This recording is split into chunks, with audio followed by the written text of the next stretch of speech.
Greetings, thanks, and congratulations to Kenyon's graduating class of 2005. There are these two young fish swimming along, and they happen to meet an older fish swimming the other way, who nods at them and says, "Morning, boys, how's the water?" And the two young fish swim on for a bit, and then eventually one of them looks over at the other and goes, "What the hell is water?" This is a standard requirement of U.S. commencement speeches, the deployment of didactic little parable-ish stories. The story thing turns out to be one of the better, less bullshitty conventions of the genre. But if you're worried that I plan to present myself here as the wise older fish explaining what water is to you younger fish, please don't be. I am not the wise old fish. The point of the fish story is merely that the most obvious, important realities are often the ones that are hardest to see and talk about. Stated as an English sentence, of course, this is just a banal platitude. But the fact is that in the day-to-day trenches of adult existence, banal platitudes can have a life or death importance. Or so I wish to suggest to you on this dry and lovely morning. Of course, the main requirement of speeches like this is that I'm supposed to talk about your liberal arts education's meaning, to try to explain why the degree you're about to receive has actual human value instead of just a material payoff. So let's talk about the single most pervasive cliche in the commencement speech genre, which is that a liberal arts education is not so much about filling you up with knowledge as it is about, quote, teaching you how to think. If you're like me as a student, you've never liked hearing this, and you tend to feel a bit insulted by the claim that you've needed anybody to teach you how to think, since the fact that you even got admitted to a college this good seems like proof that you already know how to think. But I'm going to posit to you that the liberal arts cliche turns out not to be insulting at all, because the really significant education in thinking that we're supposed to get in a place like this isn't really about the capacity to think, but rather about the choice of what to think about.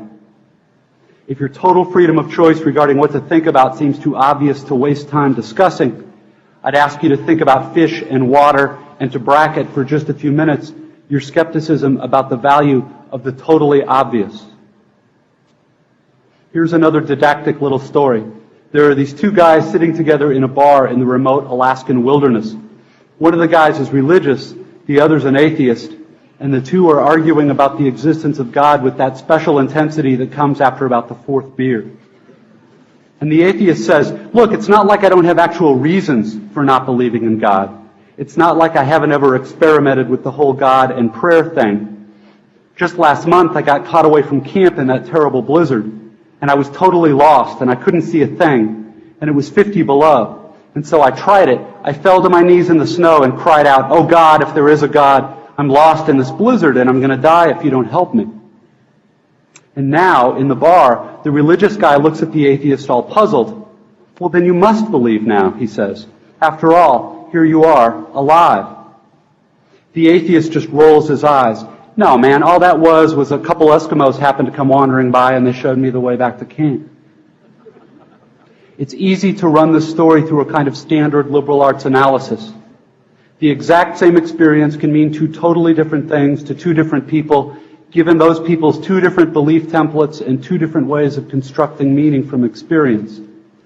Because we prize tolerance and diversity of belief, nowhere in our liberal arts analysis do we want to claim that one guy's interpretation is true and the other guy's is false or bad. Which is fine, except we also never end up talking about just where these individual templates and beliefs come from, meaning where they come from inside the two guys. As if a person's most basic orientation toward the world and the meaning of his experience were somehow just hardwired, like height or shoe size, or automatically absorbed from the culture, like language. As if how we construct meaning were not actually a matter of personal, intentional choice.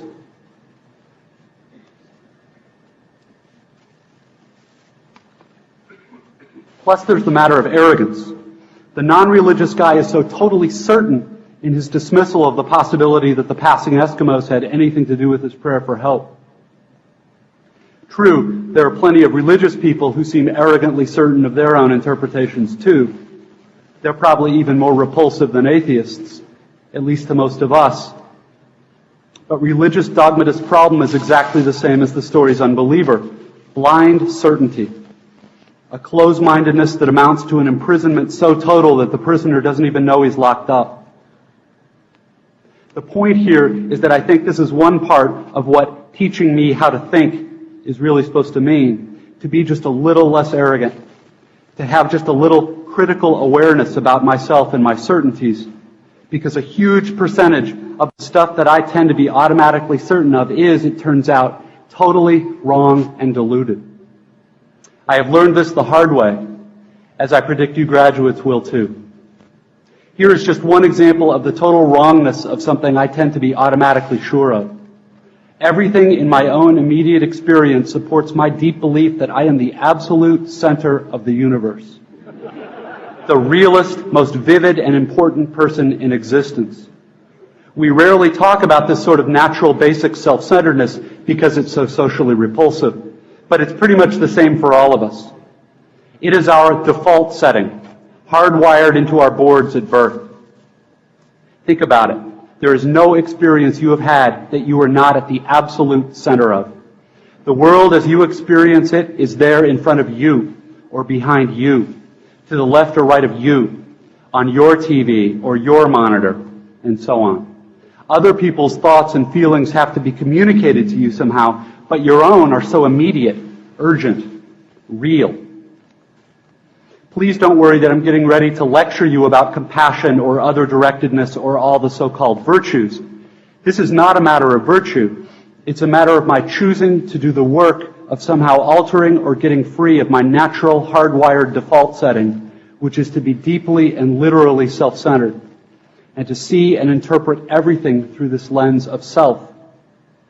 People who can adjust their natural default setting this way are often described as being well-adjusted, which I suggest to you is not an accidental term. Given the triumphant academic setting here, an obvious question is how much of this work of adjusting our default setting involves actual knowledge or intellect.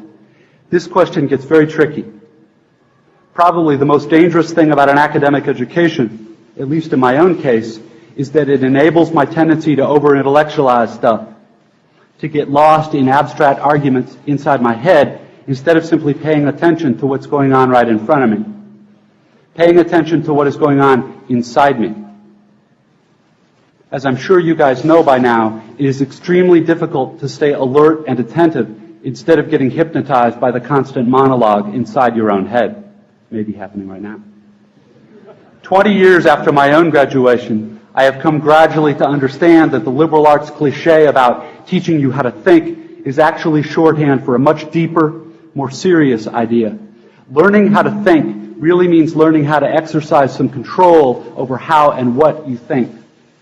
It means being conscious and aware enough to choose what you pay attention to and to choose how you construct meaning from experience. Because if you cannot exercise this kind of choice in adult life, you will be totally hosed. Think of the old cliche about, quote, the mind being an excellent servant but a terrible master. This, like many cliches, so lame and unexciting on the surface, actually expresses a great and terrible truth. It is not the least bit coincidental that adults who commit suicide with firearms almost always shoot themselves in the head. They shoot the terrible master. And the truth is that most of these suicides are actually dead long before they pull the trigger. And I submit that this is what the real, no bullshit value of your liberal arts education is supposed to be about.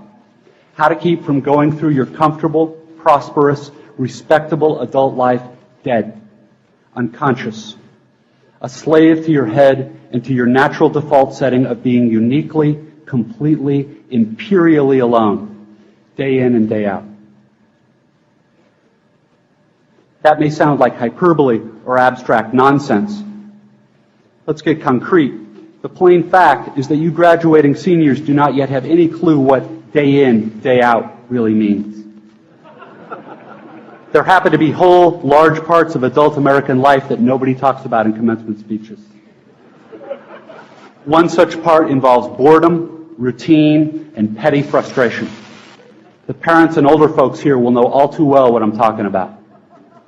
By way of example, let's say it's an average adult day and you get up in the morning, go to your challenging white-collar college graduate job, and you work hard for 8 or 10 hours, and at the end of the day you're tired and somewhat stressed, and all you want is to go home and have a good supper and maybe unwind for an hour and then hit the sack early, because of course you have to get up the next day and do it all again. But then you remember there's no food at home. You haven't had time to shop this week because of your challenging job. And so now, after work, you have to get in your car and drive to the supermarket. It's the end of a workday, and the traffic is apt to be very bad.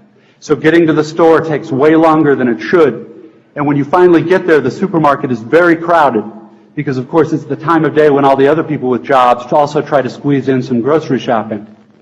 And the store is hideously fluorescently lit and infused with soul-killing muzak or corporate pop. And it's pretty much the last place you want to be. But you can't just get in and quickly out. You have to wander all over the huge, overlit store's confusing aisles to find the stuff you want. And you have to maneuver your junky cart through all these other tired, hurried people with carts, et cetera, cutting stuff out because it's a long ceremony. And eventually, you get all your supper supplies, except now it turns out there aren't enough checkout lanes open, even though it's the end of the day rush. So the checkout line is incredibly long, which is stupid and infuriating. But you can't take your frustration out on the frantic lady working the register. Natural default setting. It's the automatic way that I experience the boring, frustrating, crowded parts of adult life when I'm operating on the automatic, unconscious belief that I am the center of the world and that my immediate needs and feelings are what should determine the world's priorities. The thing is that, of course, there are totally different ways to think about these kinds of situations. In this traffic, all these vehicles stuck and idling in my way, it's not impossible that some of these people in SUVs have been in horrible auto accidents in the past and now find driving so terrifying that their therapist has all but ordered them to get a huge, heavy SUV so they can feel safe enough to drive. Or that the Hummer that just cut me off is maybe being driven by a father whose little child is hurt or sick in the seat next to him, and he's trying to get this kid to the hospital, and he's in a way bigger, more legitimate hurry than I am. It is actually I who am in his way. Or I can choose to force myself to consider the likelihood that everyone else in the supermarket's checkout line is just as bored and frustrated as I am, and that some of these people probably have much harder, more tedious or painful lives than I do. Again, please don't think I'm giving you moral advice, or that I'm saying you're supposed to think this way, or that anyone expects you to just automatically do it, because it's hard. It takes will and effort. And if you are like me, some days you won't be able to do it, or you just flat out won't want to. But most days, if you're aware enough to give yourself a choice, you can choose to look differently at this fat, dead-eyed, over-made-up lady who just screamed at her kid in the checkout line. Maybe she's not usually like this. Maybe she's been up 3 straight nights holding the hand of her husband who's dying of bone cancer. Or maybe this very lady is the low-wage clerk at the motor vehicles department who just yesterday helped your spouse resolve a horrific, infuriating red tape problem through some small act of bureaucratic kindness. Of course, none of this is likely, but it's also not impossible. It just depends what you want to consider.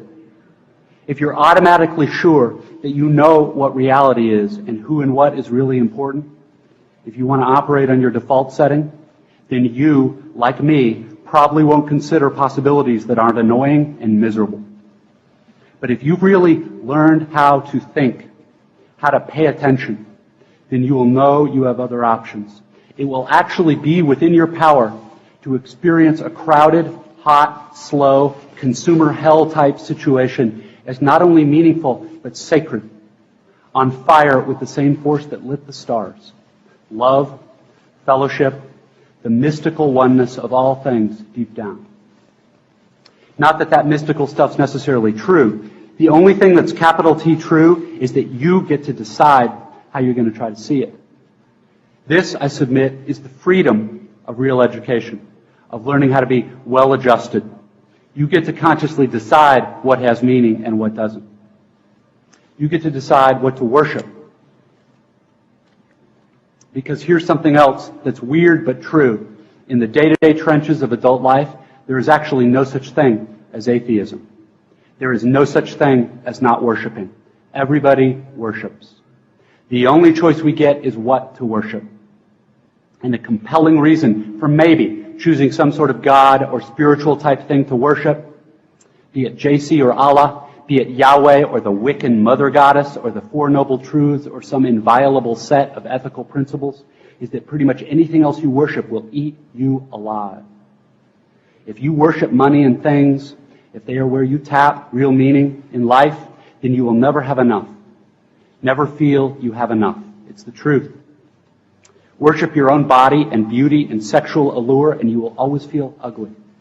And when time and age start showing, you will die a million deaths before they finally plant you. On one level, we all know this stuff already. It's been codified as myths, proverbs, cliches, epigrams, parables, the skeleton of every great story. The whole trick is keeping the truth up front in daily consciousness.